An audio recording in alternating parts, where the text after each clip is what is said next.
discovery, which comes in the human. In the first stage of this thirst is to know what is the secret of this world, and that is how the science has progressed. Science is nothing but thirst to discover, thirst to explore the world, want to know what is beyond this galaxy, want to know what is happening in other planets.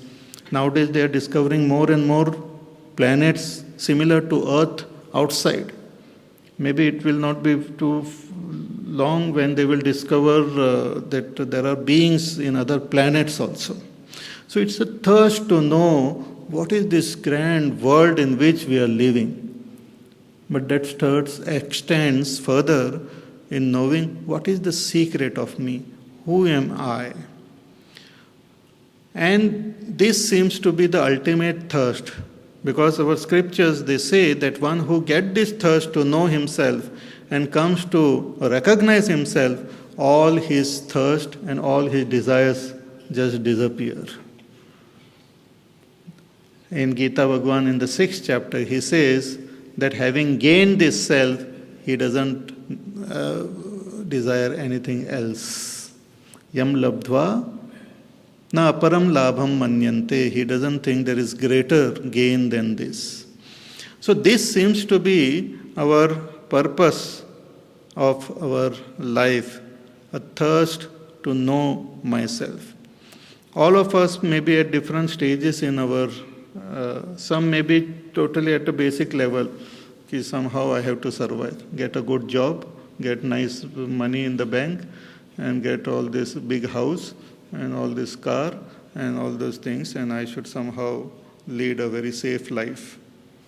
And then have proper pleasure and all, first class flat screen TV, and some other thing, music set, and this and that, and बस हो गया तेरा, हाँ जीवन सफल हो गया, हाँ हो गया. But Padosi is complaining that you are playing loud music, and who cares, Padosi and all. But when he starts caring for the Padosi, then he has evolved further to become a dharmic person, a good person. And further evolution after being dharmic is the thirst to know our own self. So dharma also comes at a lower level than this great thirst for realization, which very rare few people get it, and then they come to recognize. Gautam Buddha, great saint, our Pujya Gurudev, Bhagwan, Ramana Maharshi and all, they are rare few people who have walked this path and have recognized their own self. Till we reach that, we can keep becoming, evolving and being dharmic. So there is nothing wrong in following the path of doing some research in engineering and helping the world, improving the living condition of the world. It's part of life. One who is at this stage should continue with it. But one who, like you cannot engage more evolved on this path of spirituality in this particular activity, they will not be interested. But those who are interested, nothing wrong in it, one can live that type of life also. How to be away from worldly objects when we are dealing with them so closely, how to train ourselves. See, we don't have to run away from worldly objects, we should just not come under their sway. They should not hamper our journey. They should not create any problem, obstacle on our path of this spirituality. If they create problem, then there is... So one should not come under their sway. That's what in Gita, 3rd chapter, Bhagavan said, Tayorna vashamagachet, tau yasya paripantino. You don't come under the sway of these objects. Use them, but don't remain alert, aware, see that they don't use you.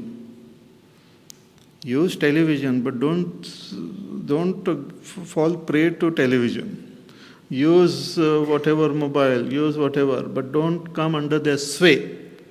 Remain independent all the time. For that alertness, knowledge, discrimination is required. Regular satsang will also help.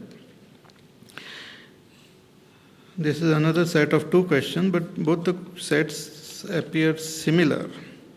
This is asked by another person on the same paper. If attaining moksha was our ultimate goal, why test us, tease us with desires for worldly goods and people? Why did God create this Maya Jal? Whatever be the reason why God created. In fact, as I said, God is not different from us. Actually, the ultimate answer to this whole Maya Jal is that it is indescribable. It is anirvachaniya. The scriptures, they don't try to describe this, explain this world. The scriptures mainly focus on making us free from all this delusion and making us realize our own self. How we came into this delusion is a big theory only. Various theories are there, in which the term Maya and all we use, and one may get more confused. It's like a person is sick, let us say stomach ache, and the person suffering and goes to the doctor. And the doctor says, okay, let us analyze from where you got this. Where did you go and what did you eat, and let us go and inquire there. And okay, if it is required for the purpose of curing, then it is fine. But just for the sake of curiosity, then it's not good. You just take the medicine which is good and it will cure you. Similarly, the scripture says that you just take the medicine of doing your sadhana and come out of this Maya Jal. Who created? Why he created? Those questions cannot be answered. They are all theories, and theories have their own defects. If we say God created, then we will start fighting with God. If we say it has come from Maya, then we'll ask for what is this Maya and all. So it is inexplicable. Anirvachaniyam. Vedanta says it is anirvachaniyam, cannot be explained, but you can wake up from this dream. How this dream started, we can't explain it.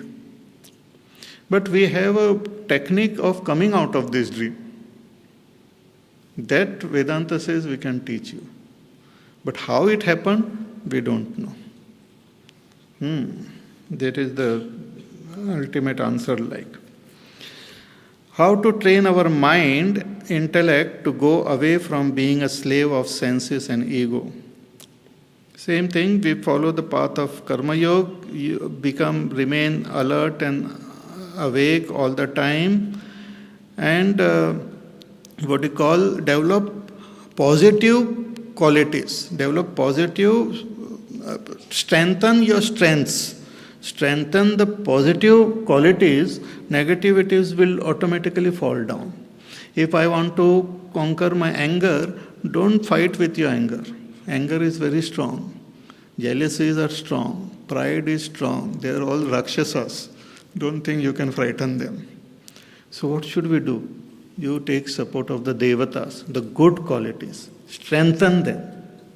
Strengthen your love. Strengthen compassion. Strengthen your contentment. Greed will automatically go. But if you try to avoid greed and fight with greed, it will not go.